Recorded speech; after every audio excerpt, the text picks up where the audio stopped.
السلام علیکم بچوں، welcome to my YouTube channel. آج میں آپ لوگوں کے لیے لائی ہوں ایک بہت ہی مزیدار اور دلچسپ کہانی، جسے سننے کے بعد آپ لوگوں کو بہت مزہ آنے والا ہے۔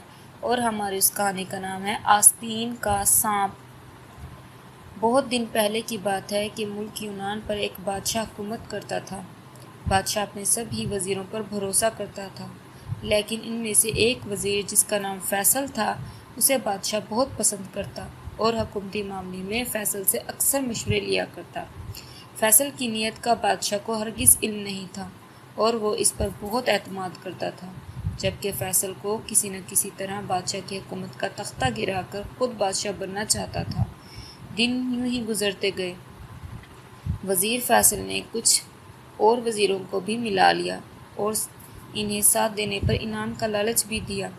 بہت سے وزیر انعام و اکرام کی لالچ میں فیصل سے مل گئے اور پھر ایک دن فیصل نے بادشاہ کو ختم کرنے کا منصوبہ بھی بنا لیا۔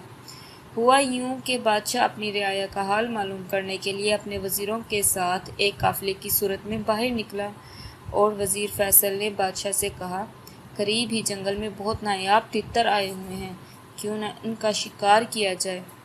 بادشاہ تتروں کا بہت شوقین تھا، لہٰذا اس نے حامی بھر لی اور پھر یہ سب جنگل میں تتروں کا شکار کرنے کے لیے نکل پڑے۔ جنگل بہت خطرناک تھا، یہاں جنگلی جانور گھومتے رہتے تھے۔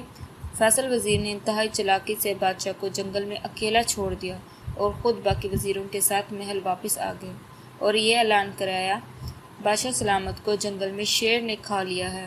بادشاہ سلامت سے چونکہ میں سب سے زیادہ قریب تھا، لہٰذا آج سے میں بادشاہ ہوں۔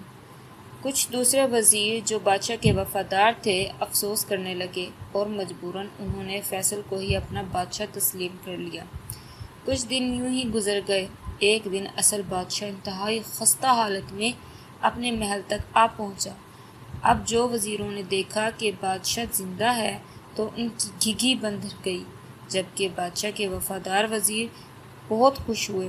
بادشاہ نے کہا، مجھے فیصل اور اس کے ساتھی وزیر مرنے کے لیے مجھے جنگل میں چھوڑ آئے تھے اور انہیں یقین تھا کہ مجھے کوئی جانور وغیرہ کھا گیا ہوگا، لیکن جب تک میری زندگی اللہ نے رکھی ہے مجھے کچھ نہیں ہو سکتا۔ میں نے فیصل پر سب سے زیادہ بھروسہ کیا، لیکن یہ آستین کا سانپ نکلا۔ یہ کہہ کر بادشاہ نے فیصل وزیر کو اس کے دیگر ساتھیوں کے ساتھ قید کروا دیا۔ تو بچوں، ہمیں اس کہانی سے کیا سبق ملتا ہے کہ ہمیں کسی کو دھوکہ نہیں دینا چاہیے اور سب کے ساتھ مخلص رہنا چاہیے۔